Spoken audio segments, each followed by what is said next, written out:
invitation and a wonderful hospitality.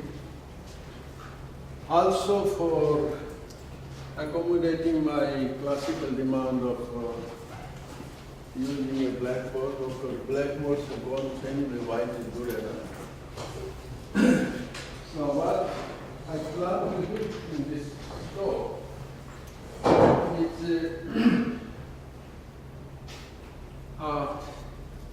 try to argue through some basic general principles. And let's try to say, can we build a very interesting, consistent theory or picture. So let's start right from the beginning that we want to characterize a free space and time. That is totally free of all forces or dynamics. And of course, we all know from our classical mechanics that is characterized by space being homogeneous and isotropic and time being homogeneous. Now, I want to use these things little creatively. Since the space is homogeneous, I can interchange x and y.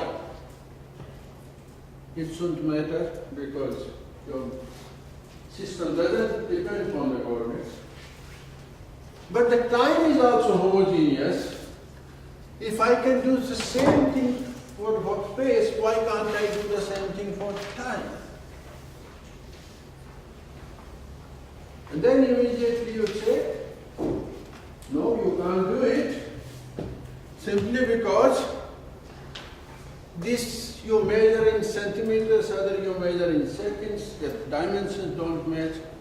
And to that my answer is, this homogeneity is a general principle. It's a general property of space and time that has to be always respected. If the dimensions don't match, make them match.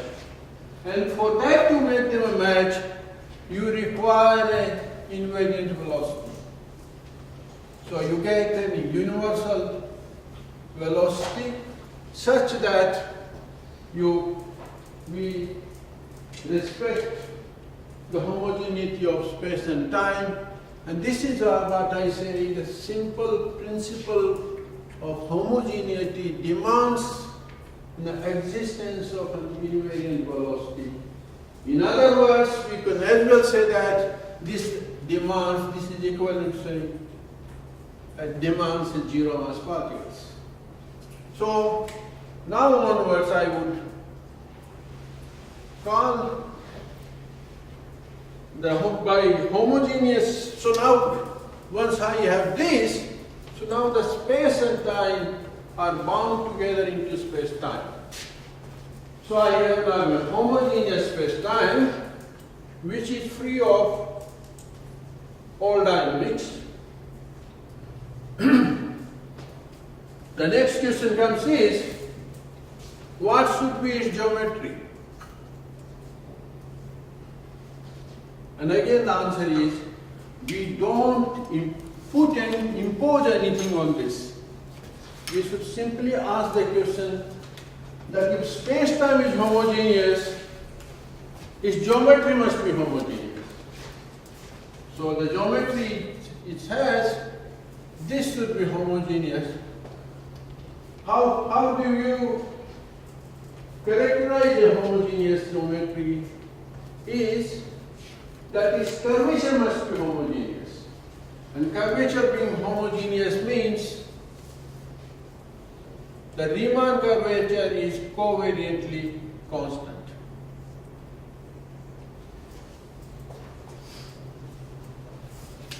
So, Riemann to be covariantly constant, this means we should ask, I should be able to express Riemann curvature in terms of something whose covariant derivative is identically zero, or which is the covariantly constant, and that quantity is a metric And so we get this.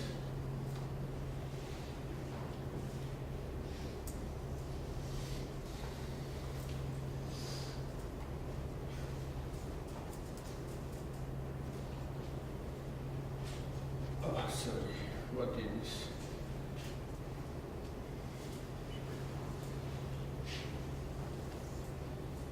So, the geometry of a homogeneous space-time or of a free space-time, totally free of all dynamics, is a space-time of constant curvature. So, lambda is the constant curvature.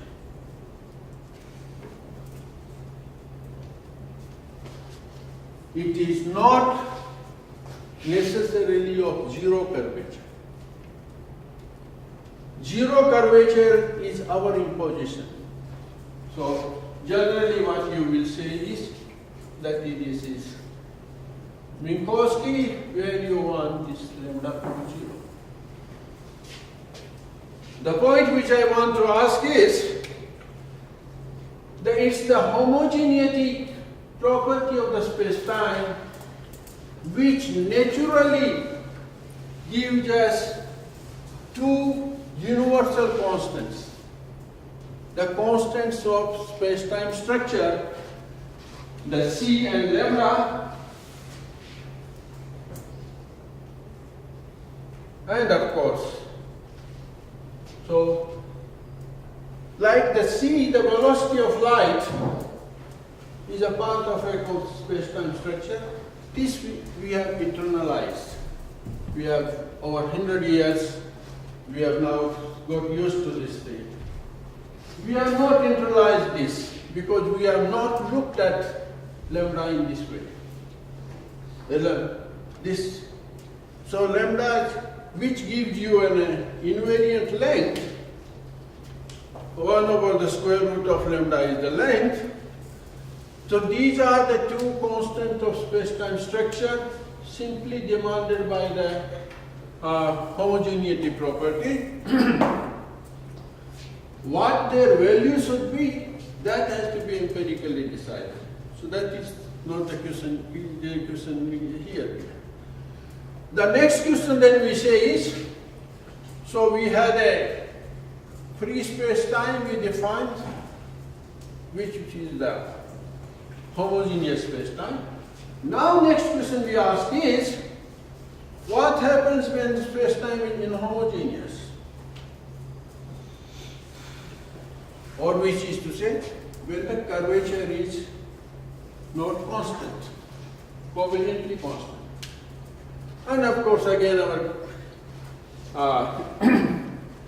our intuition of mechanics tells you that inhomogeneity should mean the presence of force, and that presence of force, its dynamics of that force has now to be entirely determined by that space-time curvature. We have no freedom to prescribe the dynamics of this force. Like the Newton had the freedom to prescribe the inverse square law, we have no freedom to prescribe this, and so let us try to ask what the dynamics this curvature of space-time prescribes.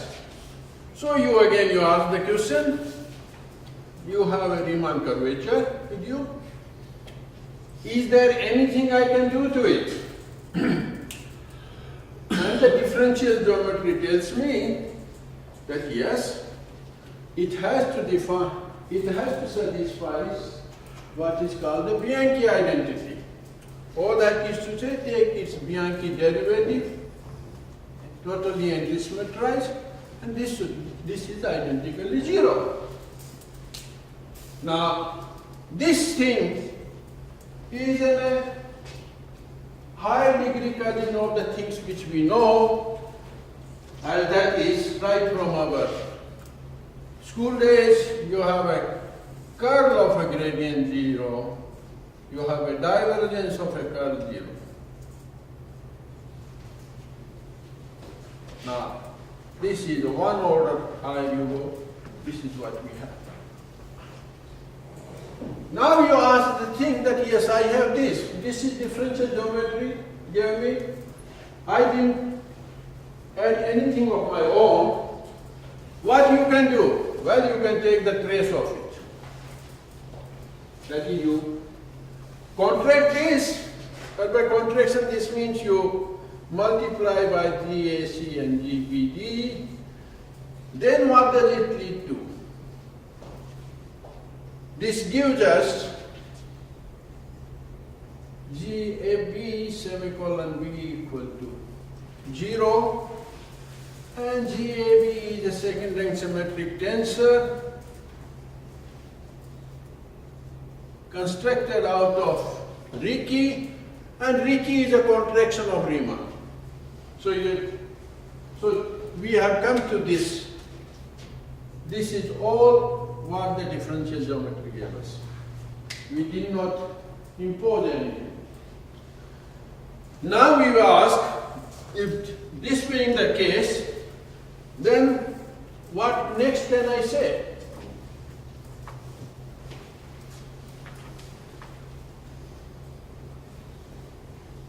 The next thing which I can say is a very trivial integration of this equation to say that I can write this GAB equal to some other tensor demanding that its divergence should be 0 plus something which is constant relative to covariant derivative, and constant is the matrix, so minus lambda times GAB with the condition that the divergence of this should be 0. We have come up to this here.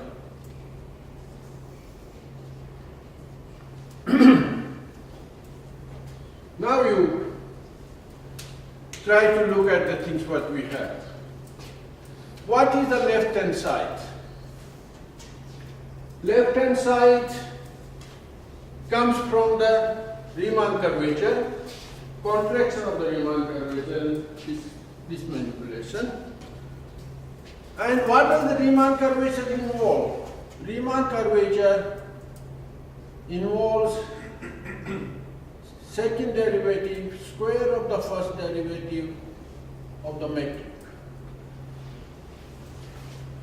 which essentially tells me that on the left hand side I have a second order differential operator, like analog of del square operator we know of. Now, moment I have this, then which certainly tells me that this can become an equation of motion for a force if I identify some source for this. Now, what should be this source? The source should be such which makes the space-time inhomogeneous, which means that this should be some physical parameter, some physical property which is shared by universally by everything that physically exists. And such property is energy momentum. So if I identify this with the energy momentum,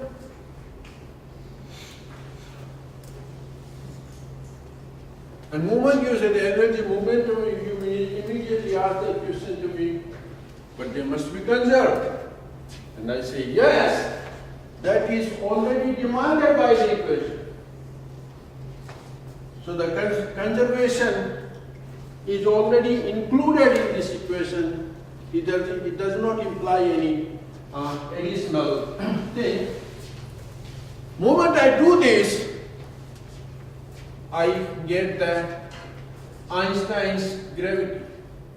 So this is your equation of motion for gravity in general relativity. The first thing I would here like to say that we came to the Einstein equation for gravity without asking for it. We didn't ask for it. We started with simple consideration of defining a free state of space-time, homogeneity, giving me the homogeneous curvature, and then we ask the question is, if curvature becomes inhomogeneous, then what happens? And then we say the cause for that inhomogeneity, the dynamics is that of the Einstein gravity. Okay, so first thing we should say, the lambda enters into the equation here on the same footing as the energy momentum tensor. So it's not a right sort of thing that you feel like rubbing it off or putting it in. It is a physical parameter. More clearly as we started, it came out as a constant of space-time curvature on the same footing as the velocity of light. Well, what did the velocity of light do? So velocity of light bound space and time together into space-time.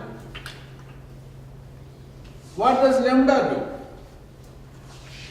Lambda does that it tells me that the space-time, the natural geometry is of a constant curvature. More importantly, you say that the gravity can only be described from the curvature of space-time.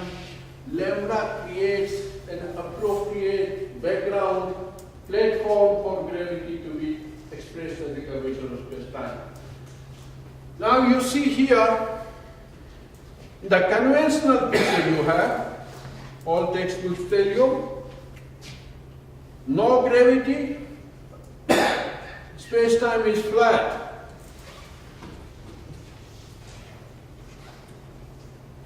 So actually, and the presence of gravity, the space-time is curved. So there is a break from zero curvature to non-zero curvature. In our picture here, what we have? No gravity, space-time is of constant curvature. Lambda g. Space-time is homogeneous. Presence of gravity, the space-time is non-homogeneous. So there is a continuity from homogeneity to inhomogeneity. You simply, there is no break in this. Now let me make one historical comment and more like a wish. Had Einstein followed this chain of argument, he would have certainly realized that lambda is a true constant of space-time curvature.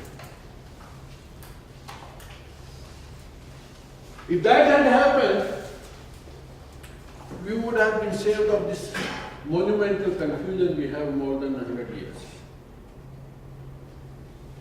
And further, let me extrapolate on this.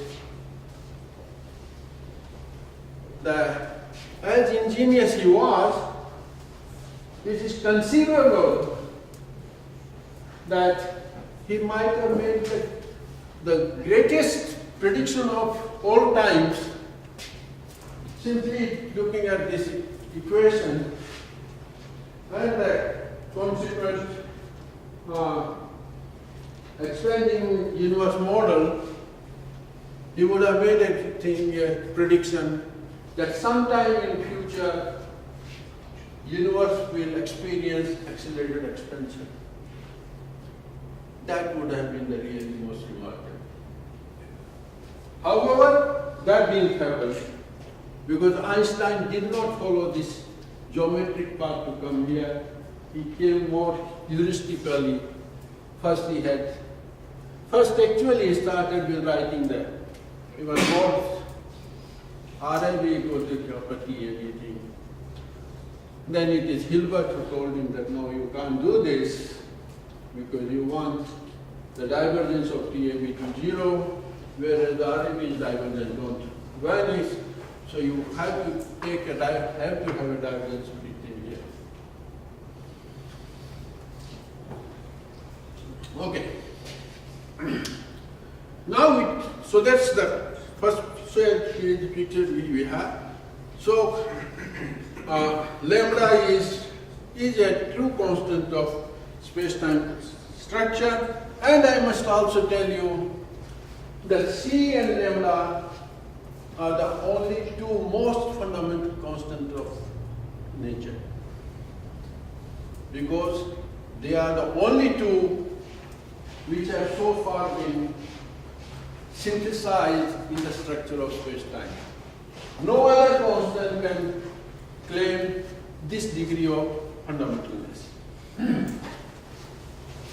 Now next, another important interesting question here is, let me first also ask a question that as we come from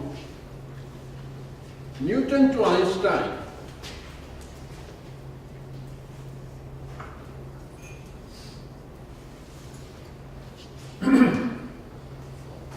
what is it something new we have? What new thing which we really, leads us from Newton to Einstein? And clearly there is only one thing, and that is the inclusion of zero mass particle. Inclusion of zero mass particle in mechanics leads you to so-called your special relativity. Inclusion of zero mass particle in gravity, or other way to say, to have any universal force which could be described, which is responsible for the inhomogeneity of space-time, and there again the inclusion of zero mass particle which leads to general relativity. So when we want to come from Newton to Einstein, there is only two things we have to do. One, the zero mass particle must feel gravity.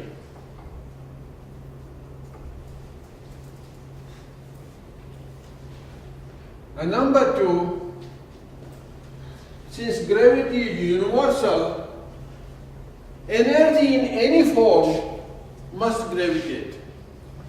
So much so, the gravitational field energy must also gravitate.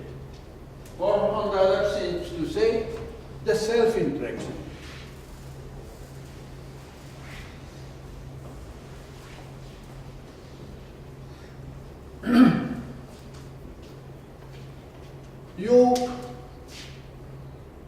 However, these two things,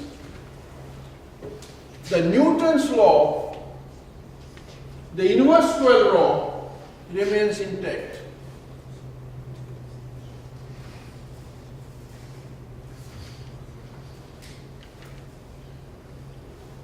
The law of gravity, the acceleration experienced between the 2 points, still remains inverse square law. What happens in the earth so beautifully is this. Actually, light to feel gravity, you require space to be curved.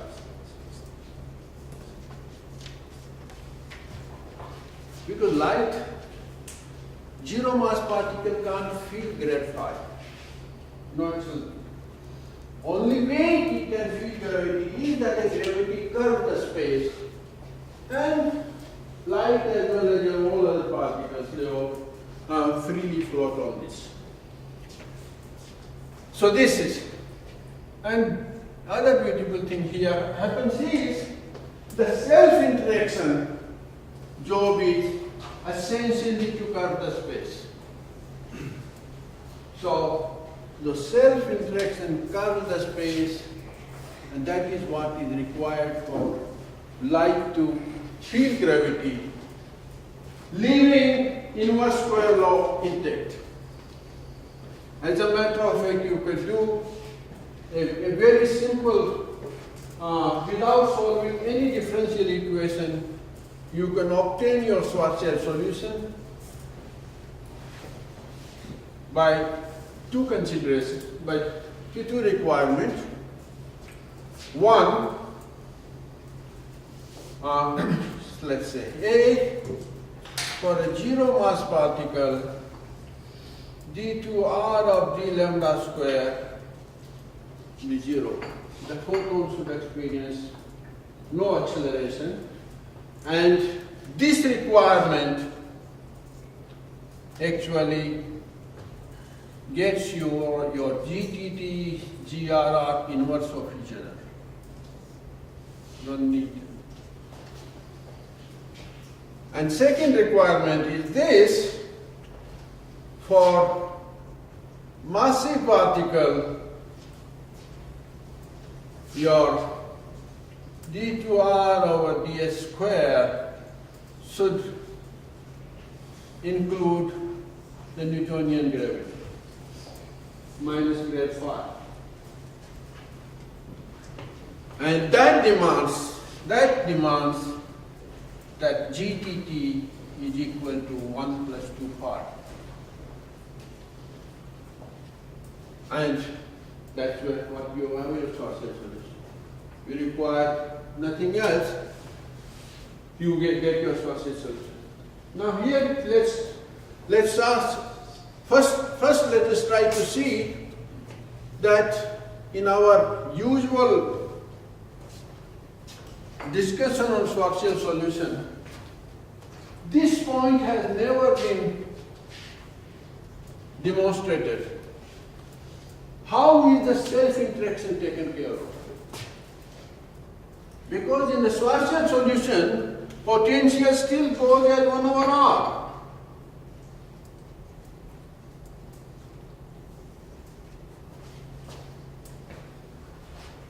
Which satisfies del square phi equal to 0, there is no self-interaction. If you wanted a self-interaction, what you should have presumably thought about was this.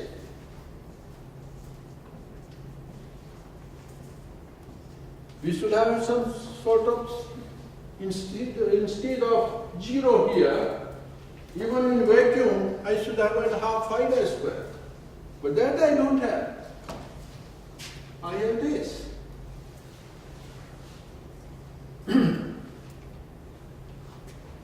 Now, what really happens is the following, that if your GRR is equal to 1, that means space part is flat, then if you compute R0 equal to 0, then you will have something similar here, probably but for the factor half. But when you bring in GRR non-zero and the GTT and GRR inverse of each other, this phi d square term actually cancels out. But what really requires is this quantity, this thing. GTT dash over GTT plus GRR dash over GRR. This equal to 0. So this, and that takes care of. So this is why beautifully that Newton's inverse square law in Einstein gravity remains intact, and the two new things, the zero mass particle to field gravity and the self-interaction, they both take care of each other. Self-interaction covers the space, and that is precisely what is required by.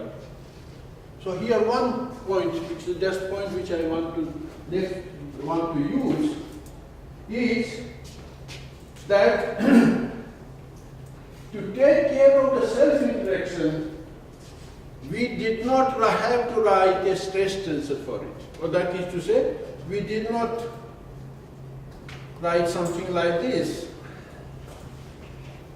Plus, so let us say some TAB due to the gravitational field. No. This was automatically taken care of in enlarging the framework, the space being flat to space being curved, automatically took care of the gravitational field energy. And the lesson to be drawn from this is that the gravitational field energy is a secondary source of gravity. The primary source is the matter distribution, TAB. Is the TAB which produces the gravity, and then the field has an energy. So it is a secondary source, and hence the secondary source should not sit alongside the primary source in the equation. And so this has to be taken care of. Secondary source has to be taken care of by simply enlarging the framework, not modifying the gravitational law. Now, this is what I would like to employ for wherever I have a secondary source. Now, so now let's come to the other very current problem and a lot of fierce debate on this, and that is about your dark energy.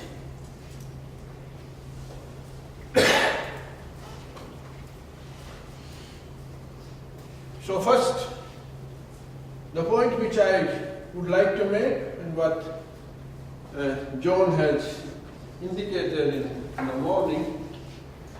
So we have a lambda naturally arose as a constant of space-time structure, and it is for the observation to determine what its value is. And if the accelerating universe now determines its value, so be it. It's the same way to say, why should it have that value? You ask the same question, why should the velocity of light have the value what it has? Someday, of course, you have an all theory probably, then we might understand a given thing, constants, why they have the value they have. So it is an accelerated expansion is actually of the universe is determines lambda. Now you ask the question, what does it have to do with the vacuum energy? Now the vacuum energy's problem was, how does it arise? So vacuum energy, you do something which is from our general principle that you should not write a stress tensor for a secondary source, but that arises from this, that you take the vacuum and then you say vacuum fluctuation and take its expected value, and which is proportional to the metric. And that is where it has the same form as lambda here. And then you have Here this is the quantum thing. So your Planck length involves you beat poor lambda by the Planck length. And that's why the monumental discrepancy of 10 to 120 orders come about.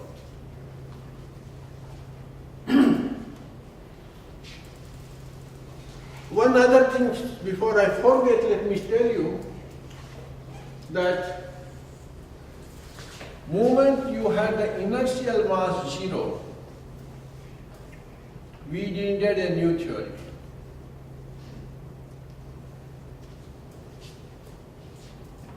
For the fluid, the analog of the inertial mass is rho plus p, because it's rho plus p u dot A is the gradient of the pressure. So again, same question is, whenever this rho plus p becomes 0, it is an indication that no, you cannot accommodate this picture in the given theory. You need a new theory. It's no good simply to have this. So now I ask on the same basis, I would like to ask that the vacuum energy should not be accommodated. For this, you should not write a stress tensor in the equation. So I claim that GAB equal to some lambda times GAB due to your vacuum energy. Now this is not right. Simply because the vacuum energy is on the same footing in principle as the gravitational field energy. It is a secondary source. It's matter which creates, it's the matter which creates vacuum fluctuations. So it does not have an independent existence of its own. It is created by matter, so it is a secondary source exactly like that self-interaction.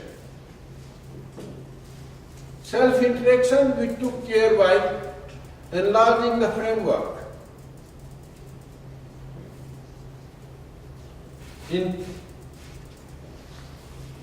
Namely, free space being flat to curving the free space. So here the question is, similarly, the vacuum energy also, we should take care of that. Vacuum energy must gravitate. There's no problem about that. But it should gravitate through enlarging the framework, not through a stress tensor. No stress tensor for this. Now here the problem comes is, so it's the same question. Suppose in 1912, if we had asked this question, how should gravitational self-interaction be taken care of? And truly you would have written del square phi equal to half pi del square. Because that is what which was. As before the general relativity, there was no way to guess that the self-interaction will be taken care by the curvature of free space. So once GR comes, then we now understand. So true answer to this is, how does the vacuum energy gravitate? I won't know it unless I have a quantum theory of gravity. Now, we are not used, as the scientists, we are not used to sitting idle and saying something happens. So we keep on doing something. So here I would rather like to ask the question that this enlargement of the framework, what are the possible ways? Because going by the experience of the general relativity, and we saw that the enlargement of the framework was your space being curved. So similarly here now you ask, suppose you have a quantum gravity, and what sort of the way it would be enlarged? So you say, what are the possible ways? One possible way could be that maybe vacuum energy gravitates via a higher dimension. And so far, the current thinking is that the matter fields all remain confined to the four space-time or the free plane. Gravity can leak into the extra dimension. So could it be that vacuum energy gravitates through higher dimension? How it would be, we really don't know, but that's one possibility. And the picture here was, in the taking was, the enlargement of the framework was such that the Newtonian law remained undisturbed. The similar thing here for us should be, the enlargement of framework should be such to take care of the vacuum energy gravitational interaction that the GR should remain intact also. So that's one solution. But there is one other thing, and this looks to me much more thing, and that comes from where? Again, you ask the question, go back to the GR case.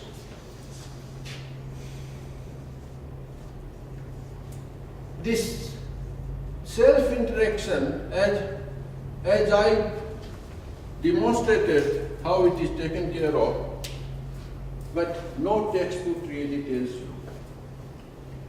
What has happened is that you said you require the curved space-time, and the curvature of space-time describes the gravitational dynamics, and the curvature of space-time automatically took care of the self-interaction of gravity. It's only when we separate it out, then we see that yes, this is how it has come about. Same thing here could happen, and that is this. Because right now what we are doing is, this is the Einstein equation, and then we are doing a funny thing. We take the expectation value on the right, keep the left hand side as it is. So the geometry remains classical, matter you do. So this, of course, you will say is not right thing. It might as well happen that if you quantize the whole equation, that might automatically take care of that vacuum energy is gravitational interaction. You don't have to put anything in it. However, these are the open questions we really don't know. But one thing I would strongly like to argue that vacuum energy cannot gravitate through a stress test. Once that is accepted, that means the lambda is free of the vacuum energy. There is no linkage between lambda and the Planck length. Then I can, this embarrassment, I can turn onto its own head to say that this number simply tells me the universe measures this much in terms of, in the units of Planck area. It is just the ratio that. And so the measurement of universe is 10 to 120 Planck areas. 5 minutes. Okay. 15. Huh? 15. 15. Oh, that's more than I won't last that long. Now let me ask some. You might say that these are unusual, crazy questions. So let me now ask you one more crazier question, and which is to say,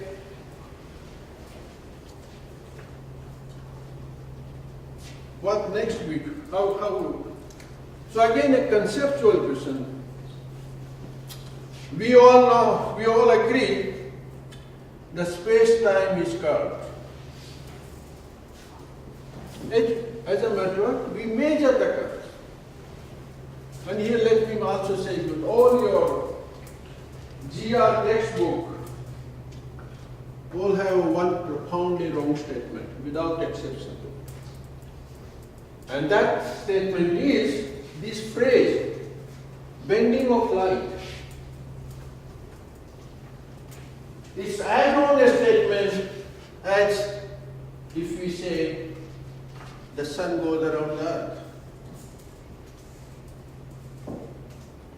Light doesn't bend.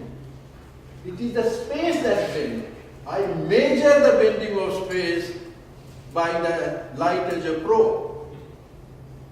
Now, once I say the space bends,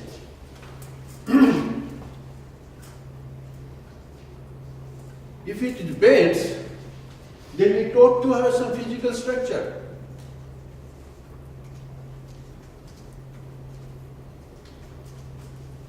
It has a material property like this. It ought to have some physical structure. It should have some microstructure of its own. So it asks for a microstructure.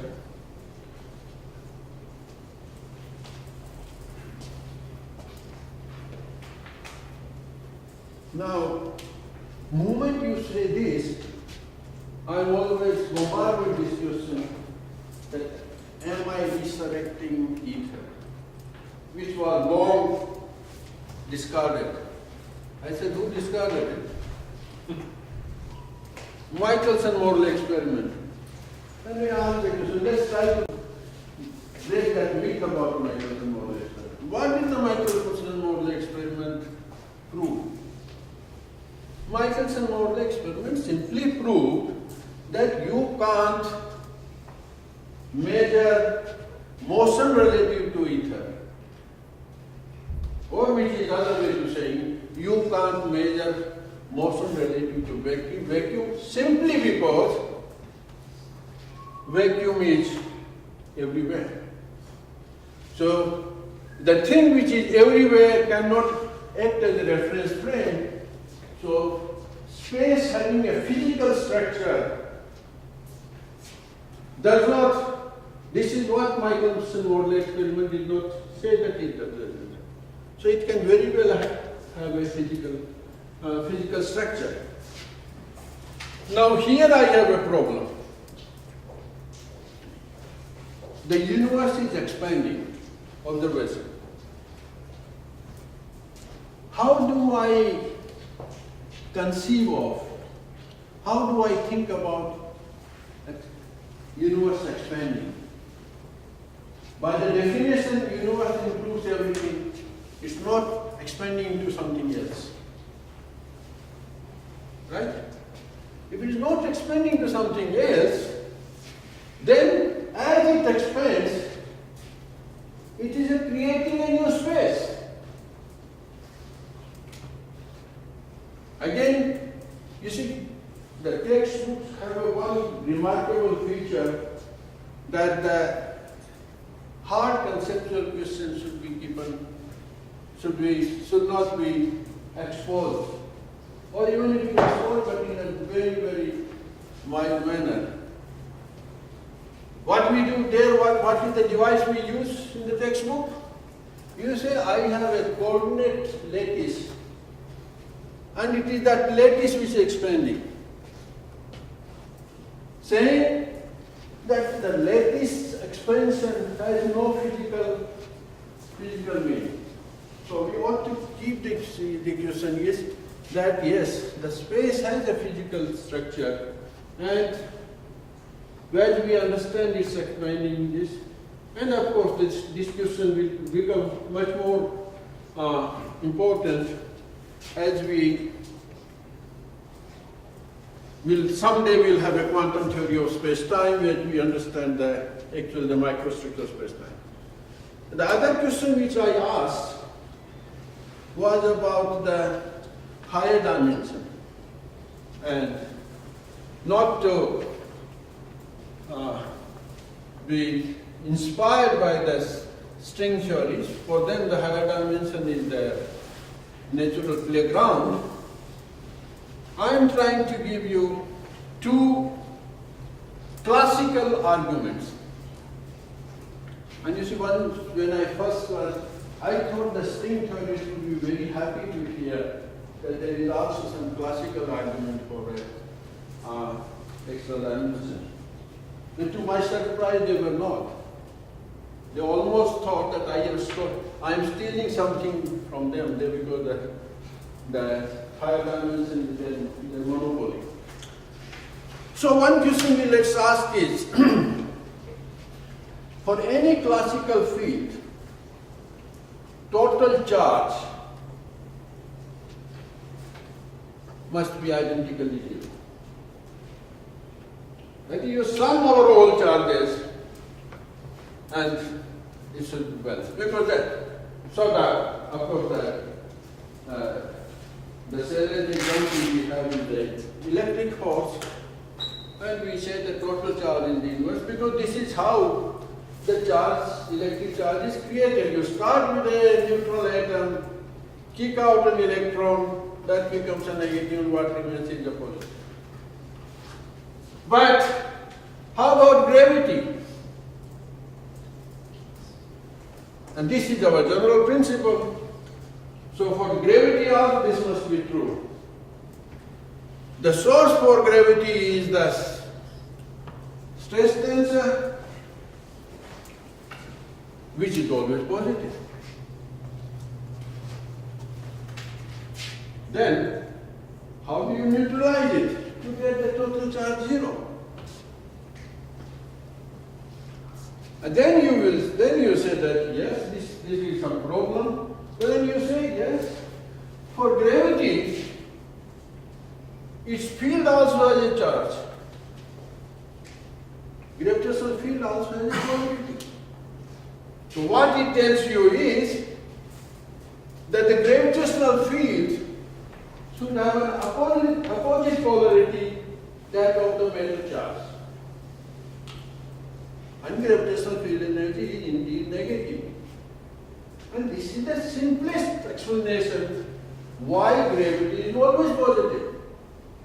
As a matter of fact, a universal force will always be, always attractive, will always be attractive. So here what you have, that you have a mass point of mass m, the gravitational field is spread all over the space. If you integrate the field all over the space, then that will entirely balance this. So the total charge, this will be equal to the minus m, and this intuitively simple picture was rigorously proved by Arnold Dader and Mishner in 1961. So you see there a rigorous proof. So you have something like this. Now, given this, and that's how the total charge will always zero. So now let me consider a neighborhood of radius r around this mass point.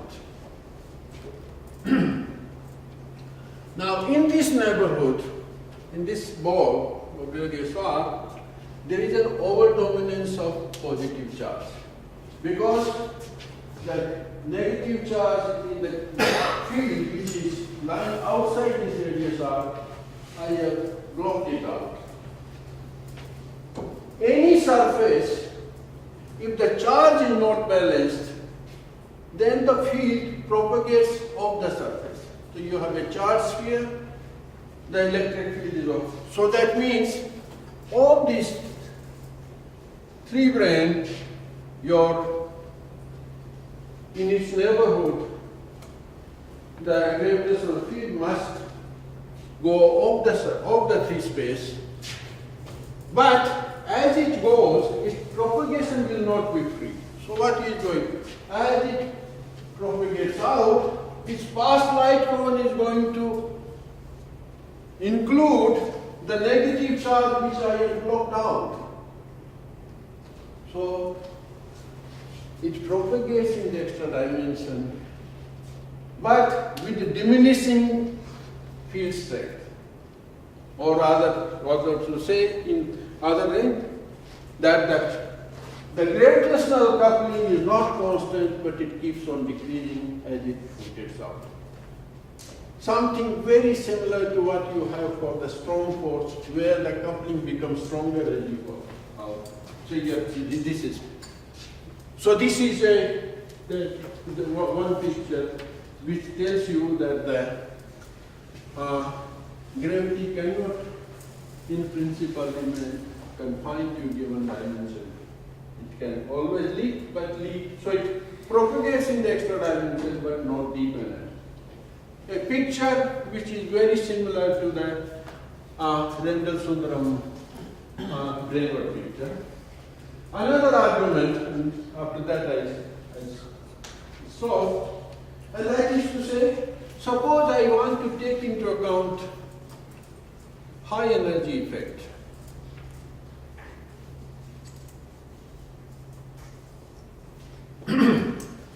Now, any theory you have, whenever you are talking about the high energy effect, what you do is whatever your basic variable you have, you take the higher powers of that basic variable. My basic variable is Riemann curvature or anything constructed from this. So now you ask, let us consider the higher square of this. So in your action, you take the thing here, but I demand that my equation, character of the equation should remain the same. That equation should remain second order.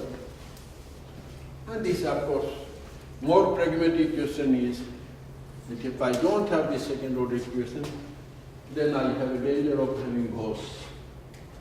And nobody likes ghosts. So equation should remain second order. Now then, if that is the case, then this, what squares of the Riemann curvature to be added has a particular form called the Lovelock polynomial. Or from the Einstein, the first order, the quadratic form has the name the Gauss-Bonnet. Now the Gauss-Bonnet term is Ricci square minus 4 times, Ricci scalar square minus 4 times Ricci square plus Riemann square.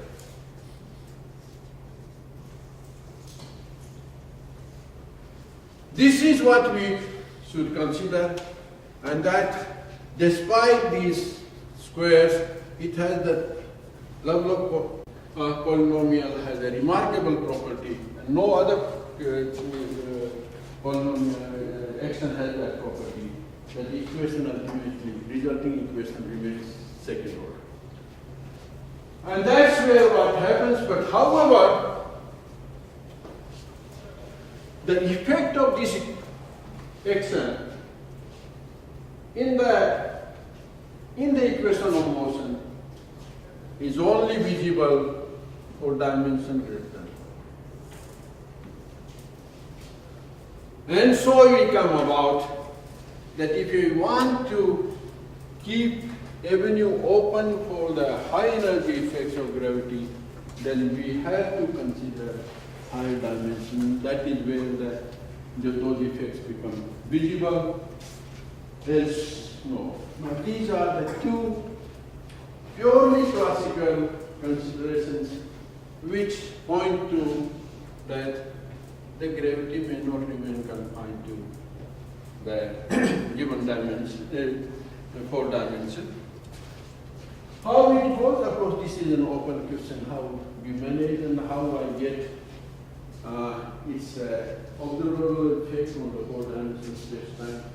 There are many questions. The last 2 comments to say. One on, you might have noticed here that I obtained the Einstein equation without reference to principle of equivalence.